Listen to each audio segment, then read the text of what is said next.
after 12 hours of travel, finally we're here in Bulalacao.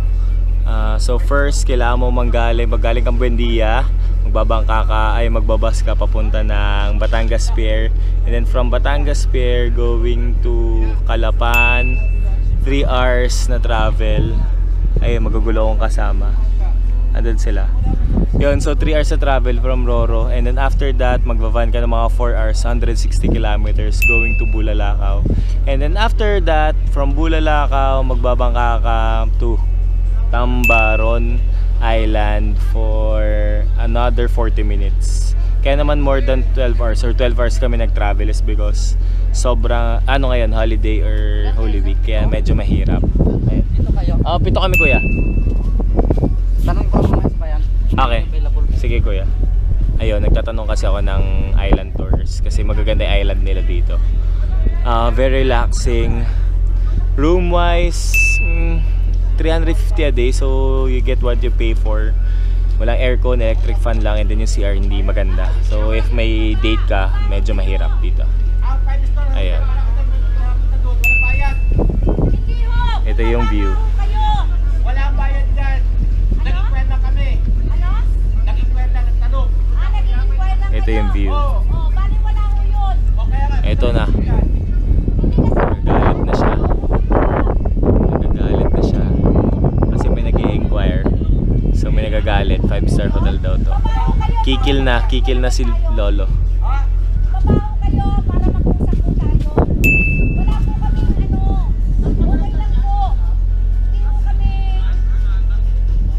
Nag-aaway sila kasi may entrance na yung pagbaba dito sa island. So nagagalit yung isang nag-inquire kasi ba't daw sila magbabayad ng 200. Kikil na.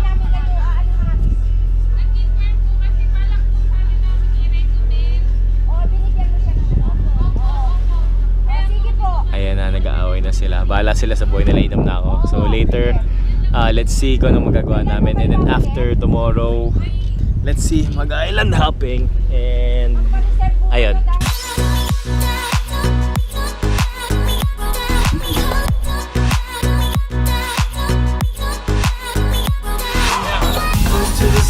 Cheers! Cheers! After 12 hours of travel, welcome back, Mamshi!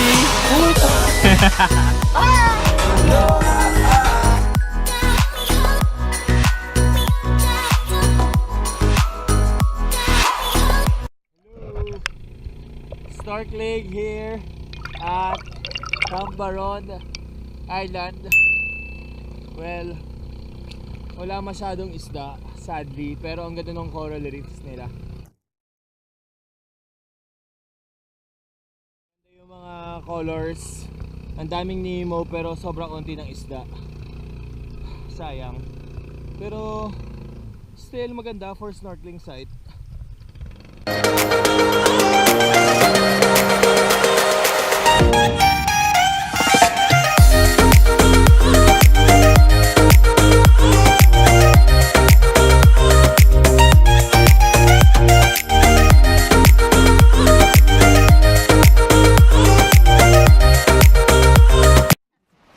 Welcome to Target Island. Oh, nandiyan yung target mo. Grabe, tignan mo yung tubig. Super linaw, I swear. Crystal. Mineral water. Girl, ako Pina. Mas malinaw pa sa commitment niya ng girlfriend at boyfriend at mo. Yan, mga...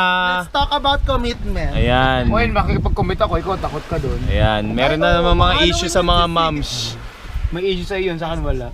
May issue na moms. Tignan nyo. Nagpapaitim si Ma'am. Look at the water. Solid. 1 hour bago nakarating dito from our resort in Tambaron. Huwag ka na umepal, 1 hour nga eh. 1 hour na sinasabi ko eh. Baka sabihin sinungaling pa ako eh. Ayun, 1 hour.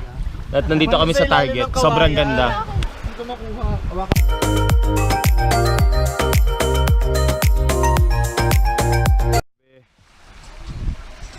Look at that water. Sobrang solid ng tubig. Sobrang ganda ng tubig. Mamaya ka na. Sobrang ganda ng tubig dito sa Target. Sobrang clear. And this is just 1 hour away from our resort in Tambaron. Sobrang ganda. Grabe. El Nido feels, or I think better pa nga dahil wala, as you can see, kami lang yung tao dito. All 7 of us, kami lang nag-e-enjoy sa island na to. Sobra solid. This is what God created and we should take care of it. Sorry for my hair. Hindi na ako nagsuklay. Stairs going up. Hindi ko alam kung ano itsura nito sa taas. So hopefully maganda naman na view again. Let's see. Surprise us! Nalaglag pa ako. Look at that view. Feels like Bali. Para talagang nasa Nusa Penida. Ganto yung nakita ko last November sa Bali. Solid. If you haven't subscribed pala, subscribe to my channel. And also, I have a vlog. It's called Island Capre. So, follow lang. Another cove. Ang ganda. Kami lang again yung tao dito. We expected na maraming tao kasi Holy Week. Pero, wow. Sobrang yung place sa amin lang. And look at this. Reminds me of Bali. So again, if hindi pa kayo nakapunta ng Oriental Mindoro sa Bulalacao, try it. Medyo hassle lang yung travel, pero makita nyo naman yung isusukli sa inyo ng beauty ng lugar na to. Nice.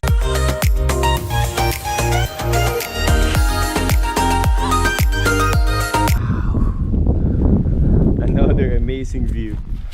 Another amazing view. Grabe itong Target Island. Ang dami niyang very nice views.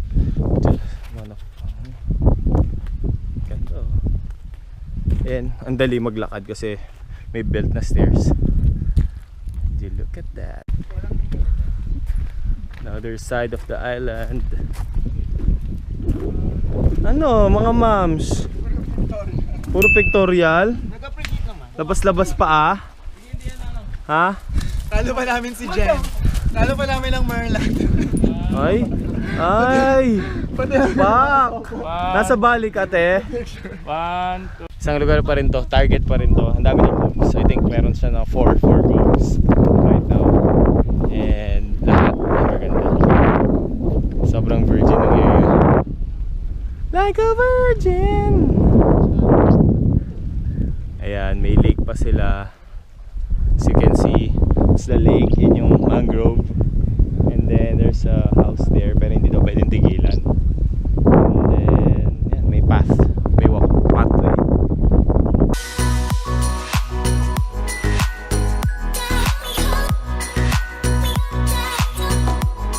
Welcome to the island of Sikad. Silad pala, Silad. Nag-away-away na kami dito kung anong pangalan talaga. Silad pala. Yan, kikilsing. Ate, nanadya ka ha. Sobrang clear nung water. Sila kuya. Ayan, so dito kami for another I think 15 minutes. So it's part of the tour. So first is Target, and then sumunod is Silad, and then the last one is Aslom. Mga kasama ko, wala na. Nandun lang sa bangka. Mga pagod na daw sila dahil sa Target Island. Sayang, hindi nila makikita ibang places dito sa Silad. So kanina nagpunta ako dun sa other side. Medyo mas malakas yung waves doon, mas tahimik dito sa side na to dahil siguro malapit siya sa open sea. Tapos from Target Island going here mga 15-minute boat ride, 20-minute boat ride. Still ang ganda pa rin niya. Nice place. That's the view up here sa Silad. So may isa pang island na pupuntahan. Nakalimutan ko yung pangalan. Aslom. Ayun yung mga kasama ko. Nasa bangka pa din. Ayun. Ang ingay nila. Abot yung ingay nila dito. This is the last stop. Last stop, Aslom Island. Ito yung pangatlong island na may sandbar na. Pero high tide ngayon. So ito lang. Ayan.